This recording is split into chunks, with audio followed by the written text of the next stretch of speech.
4. Propaganda helenística e perseguição sobre Antíoco Epifânias. 4. Desmandos do superintendente Simão. O referido Simão, que se tinha feito delator das riquezas e da pátria, espalhava calúnias sobre Onias, como se este houvesse aterrorizado a Heliodoro e tivesse sido o causador de seus males. E ao benfeitor da cidade, protetor dos seus irmãos, de raça e zeloso, observador das leis, ousava chamá-lo de conspirador contra a ordem pública. Essa hostilidade cresceu a tal ponto que até assassinos foram perpetrados por um dos partidários de Simão. Considerando então o perigo dessa rivalidade, e como Apolônio, filho de Menesteu, estratego de Celecíria e da Fenícia, ainda fomentava a maldade de Simão, Onias foi ter com o rei. E isto não para se tornar acusador de seus concidadãos, mas tendo em vista o interesse comum e o individual de toda a população, pois ele estava percebendo que, sem uma intervenção do rei, não era mais possível alcançar a paz na vida pública. Nem Simão haveria de pôr termo à sua demência. Jasão, sumo sacerdote, introduz o helenismo. Entre mentes, tendo Seleuco deixado esta vida e assumindo o rei Antíoco, cognominado Epifanes, Jasão, irmão de Onias, começou a manobrar para obter o cargo de sumo sacerdote. Durante a audiência, prometeu ao rei 360 talentos de prata e ainda a serem deduzidos de uma renda não discriminada mais 80 talentos. Além disso, empenhava-se em subscrever-lhe outros 150 talentos, se lhe fosse dada a permissão pela autoridade real de construir um ginásio e uma efebia, bem como de fazer o levantamento dos antioquenos de Jerusalém. Obtido assim o consentimento do rei, ele tão logo assumiu o poder, começou a fazer passar os seus irmãos de raça para o estilo de vida dos gregos.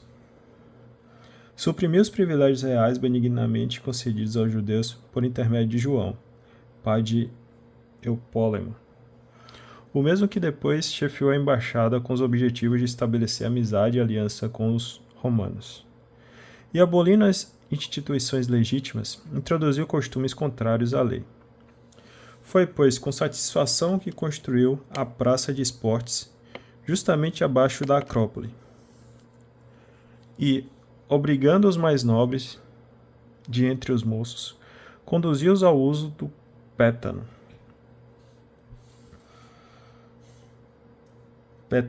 pétaso. Que é pétaso H.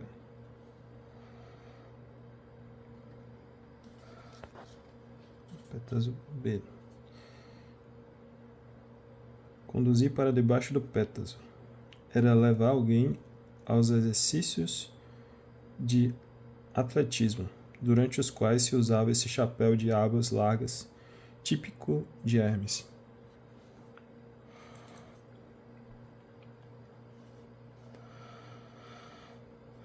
Verificou-se desse modo tal ardor de helenismo e tão ampla difusão de costumes estrangeiros por causa da exorbitante perversidade de Jasão, esse ímpio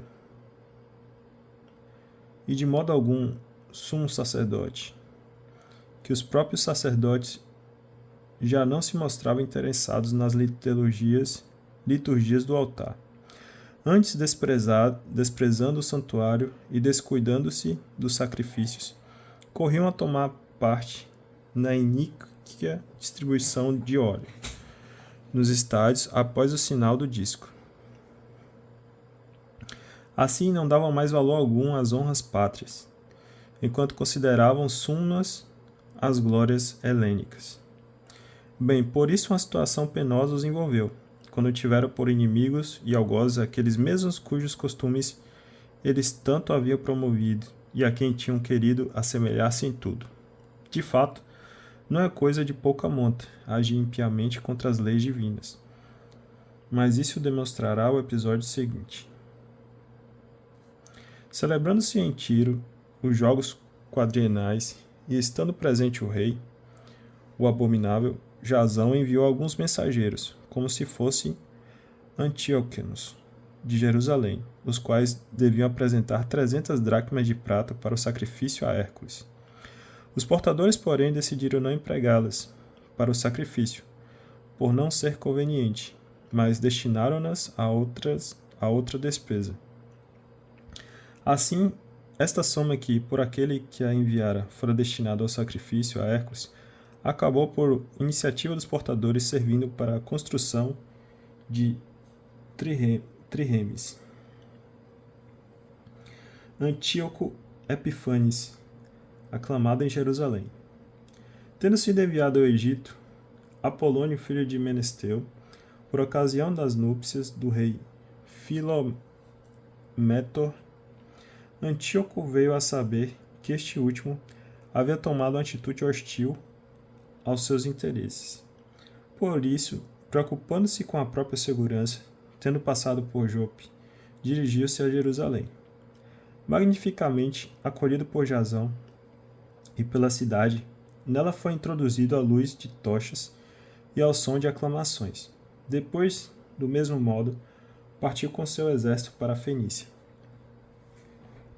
Menelau tornou-se sumo sacerdote. Depois de um período de 3 anos, Jasão enviou Menelau, irmão do já mencionado Simão, a levar as quantias ao rei e a completar-lhe relatórios sobre certos assuntos urgentes. Menelau, porém, tendo-se apresentado ao rei e adulando-o pela ostentação de sua autoridade, conseguiu para si o sumo sacerdócio, superando em 300 talentos de prata a oferta de Jasão.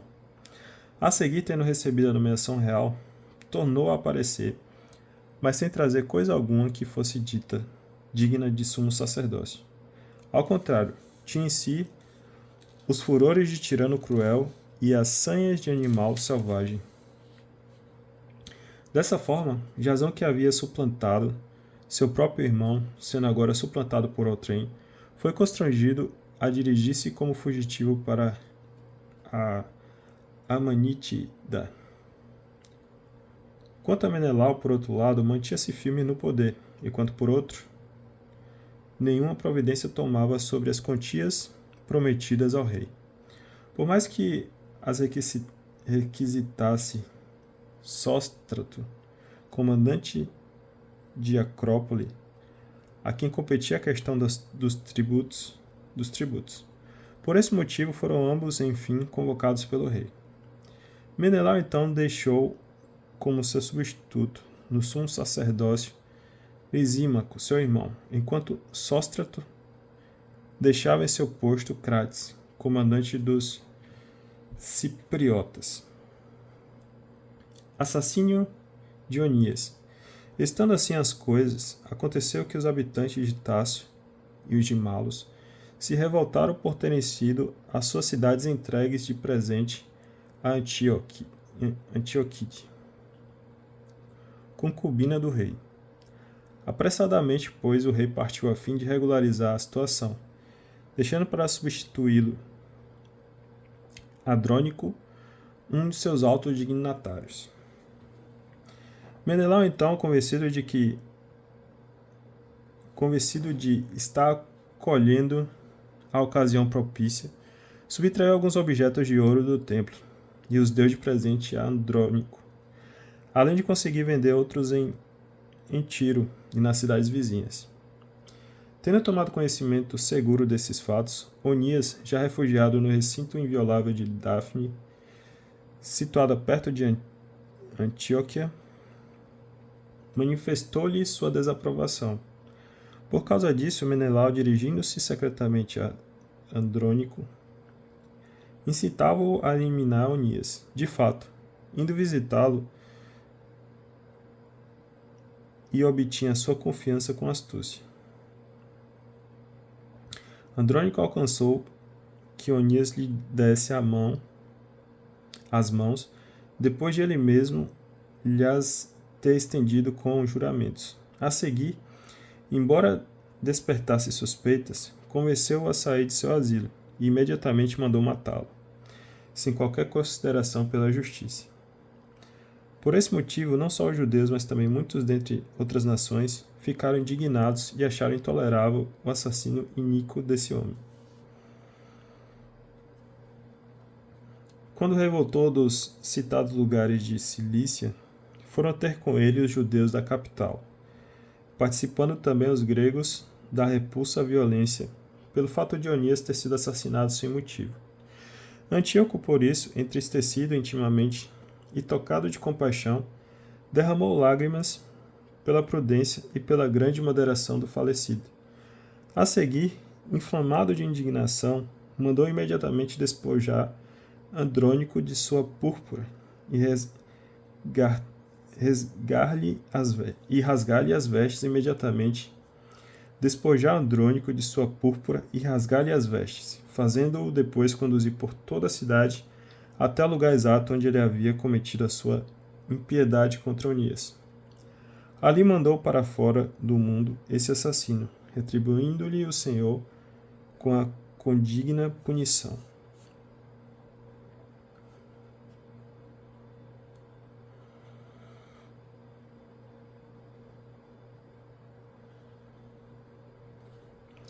Lisímaco perece no decorrer de uma revolta.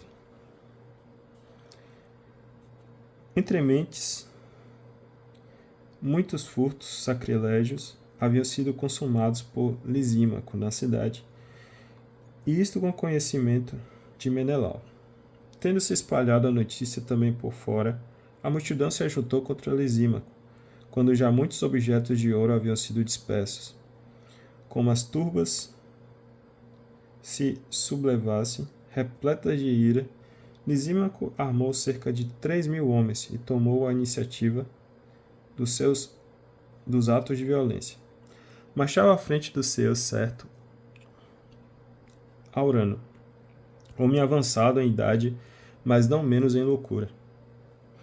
Tomando consciência, porém, do ataque de Lisímaco, começaram alguns do povo a pegar em pedras, outros em bastões e outros ainda lançavam mão da cinza que estava ao seu alcance, atirando-os confusamente contra os homens de Lisímaco. Desse modo, cobriram de feridas a muitos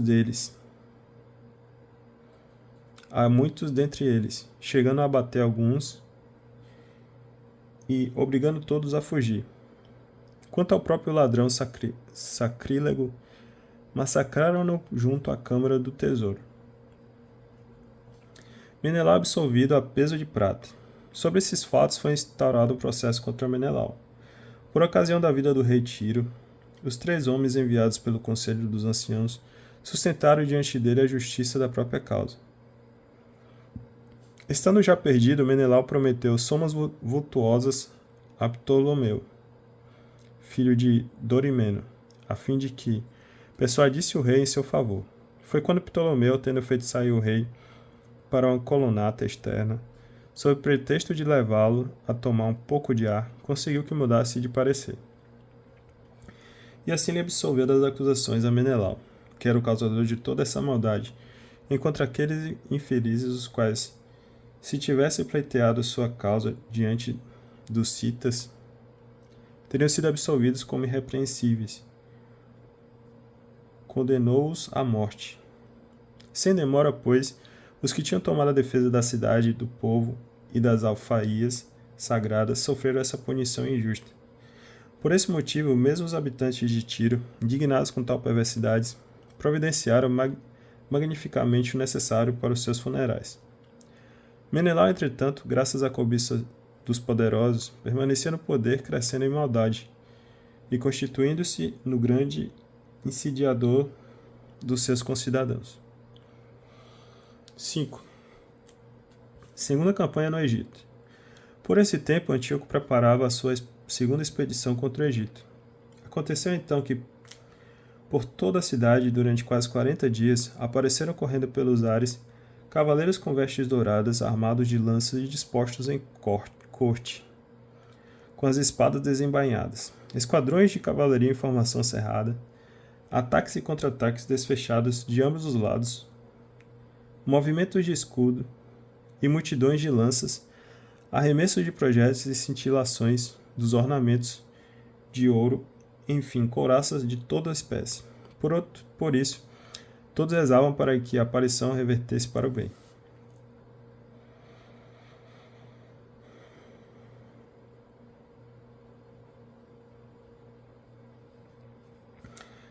Agressão de Jasão e repreensão de Epífanes. Tendo surgido o falso boato de que Antíoco havia passado a outra vida, Jasão tomou consigo não menos de 1.000 homens e inopinadamente desferiu um ataque contra a cidade. Rechaçados os homens que estavam sobre a muralha e consumando-se já a ocupação da cidade, Menelau refugiou-se na Acrópole. Jasão, por sua parte, entregou-se à chacina dos próprios concidadãos, sem piedade e sem considerar que era o maior dos infortúnios essa vitória sobre os próprios co-irmãos. Pelo contrário, ele parecia estar levantando troféus de inimigos e não de compatriotas. No entanto, não conseguiu assenhorar-se do poder. Depois de tudo, recaindo nele a vergonha de sua conspiração, teve de afastar-se de novo, como fugitivo, para a região da Amanítida. Por isso mesmo, afinal, tocou-lhe um péssimo fim. Denunciado perante Aretas, soberano dos árabes, teve de fugir de sua cidade. Perseguido por todos, detestado como apóstata das leis, execrado como algoz de sua pátria e dos seus concidadãos, afinal, exortado para o Egito. Assim, aquele que havia banido a tantos de sua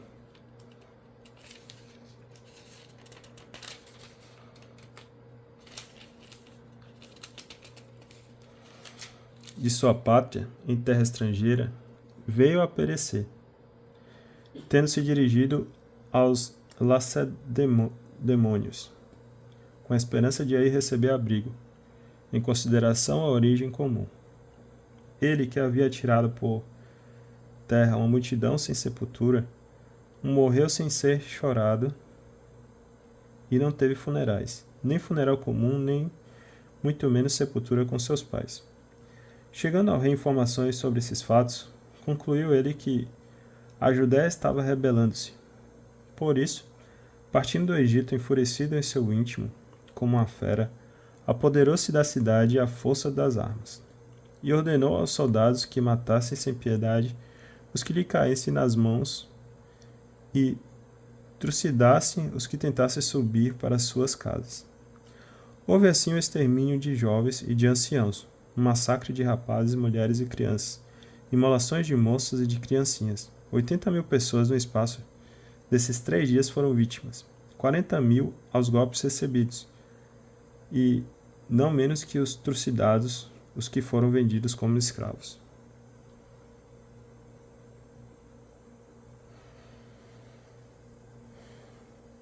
Pilhagem do templo.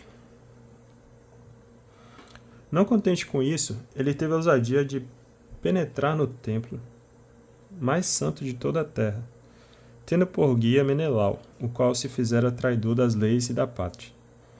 Com as suas mãos imundas tocou nos vasos sagrados e as oferendas dos outros reis, ali depositadas para incremento, glória e honra do santo lugar, arrebatou-as com suas mãos profanas. Antíoco subia até as alturas em seu pensamento, não percebendo que era por causa dos pecados dos habitantes da cidade que o Senhor estava irritado por um tempo, e que era por isso que se verificava essa sua indiferença para com o lugar. Portanto, se não tivesse acontecido estarem eles envolvidos em tantos pecados, também esse homem, à maneira de Heliodoro, que fora enviado pelo rei Seleuco para inspeção da Câmara do Tesouro, ao dar o primeiro passo, teria sido imediatamente afastado de sua temeridade, a golpes de açoites. Contudo, não foi por causa do lugar que o Senhor escolheu o povo, mas sim por causa do povo o lugar. Foi por isso que o lugar, havendo participado nas desgraças acontecidas ao povo, tomou parte depois em suas venturas, e, abandonando enquanto durou a cólera do Todo-Poderoso novamente, pela reconciliação do grande soberano, foi restaurado em toda a sua glória. Quanto a Antíoco, depois de ter subtraído ao templo 1.800 talentos, às pressas partiu para Antioquia. Ele imaginava no seu orgulho, por causa da exaltação meteórica de seu coração, poder tornar navegável a terra firme e transitável a pé o oceano. Entretanto, incumbido de fazer mal ao povo, deixou superintendentes em Jerusalém: Filipe, frígio de raça, de índole mais bárbara ainda que aquele que o nomeara, e ao pé do Garizim,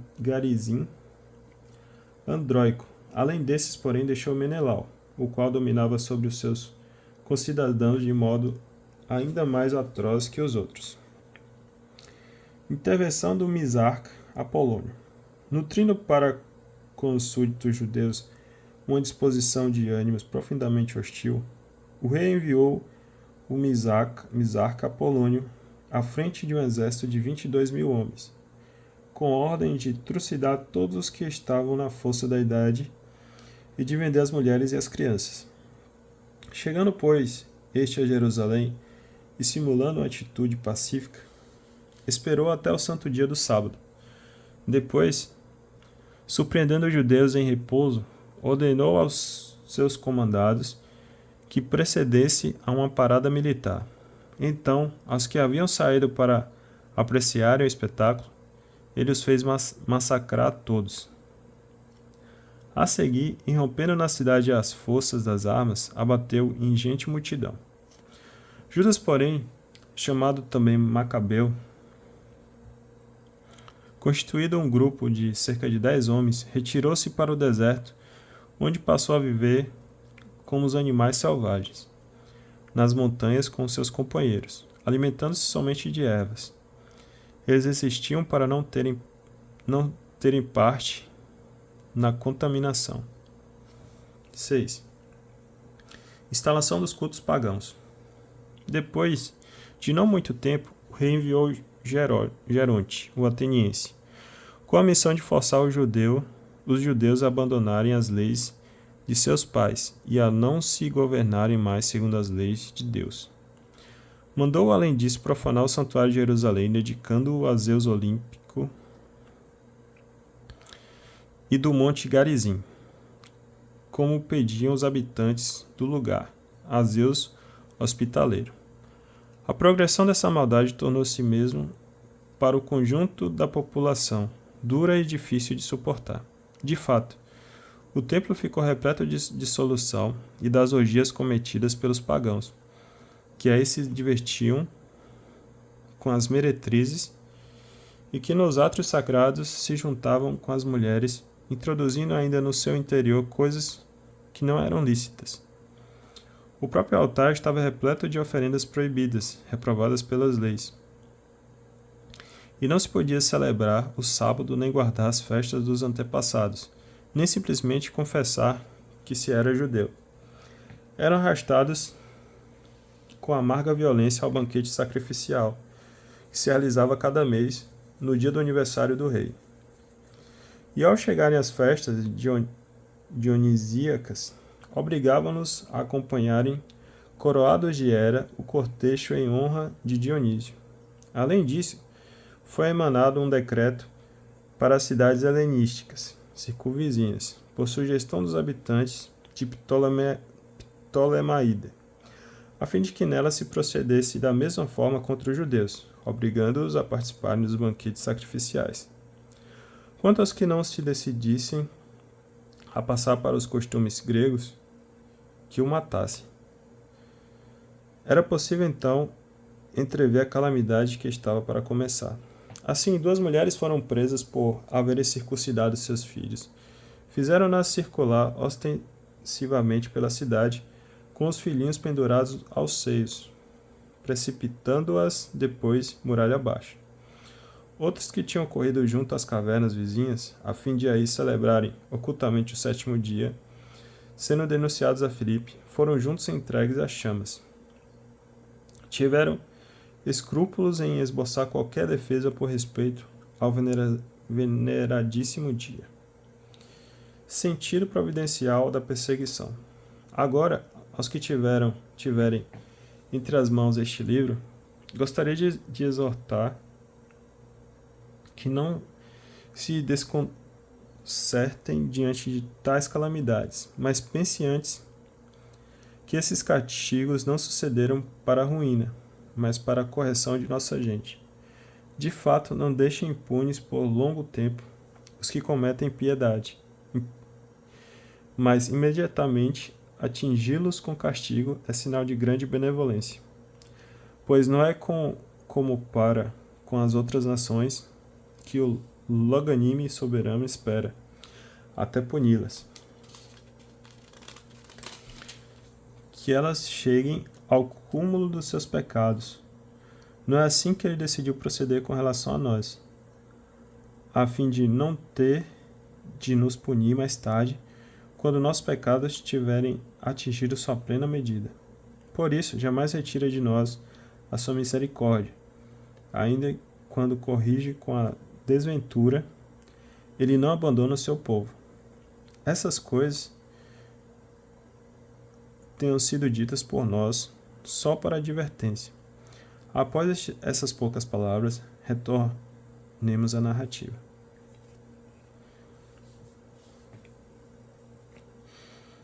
O martírio de Eleazar. Certo Eleazar, um dos mais eminentes escribas, homem já avançado em idade e muito nobre de aspecto, estava sendo forçado a comer carne de porco, enquanto lhe mantinham a boca aberta. Mas ele, preferindo a morte gloriosa a uma vida em desonra, encaminhou-se espontaneamente para o suplício da roda. Antes, porém, cuspiu, mas do modo como conviria que fizesse os que têm a coragem de rejeitar aquilo que não é lícito comer, nem por amor à própria vida. Os que presidiam aquele ímpio banquete sacrificial, pelo conhecimento que desde longo tempo tinham desse homem, tomando-o à parte, tentavam persuadi-lo a mandar vir carne das quais lhe era lícito servir-se, que, por ele mesmo tivessem sido preparadas. Apenas simulasse comer das carnes prescritas pelo rei, isto é, as provenientes do sacrifício.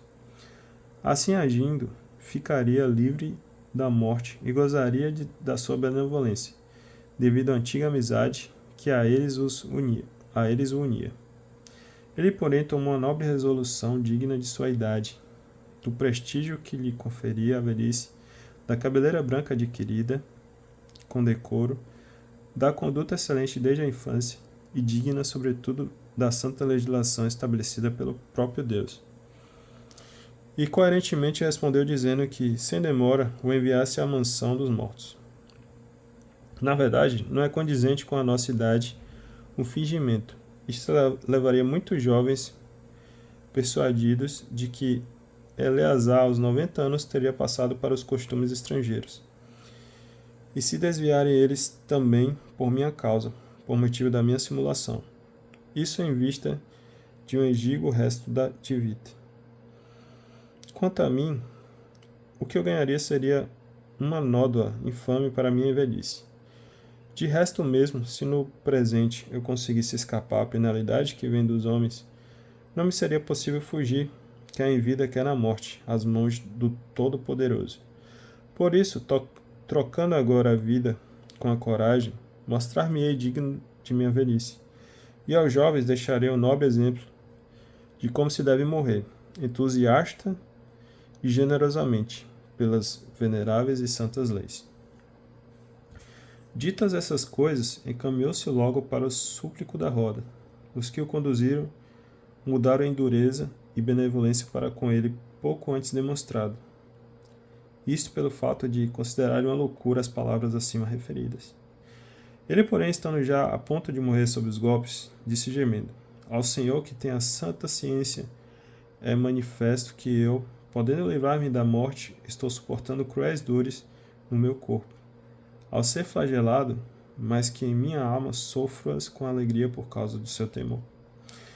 Foi assim, pois, que ele passou desta vida, e não só os jovens, mas a grande maioria do seu povo deixou a própria morte como exemplo de generosidade e memorial de virtude. Dá uma pausa aqui e continua no próximo.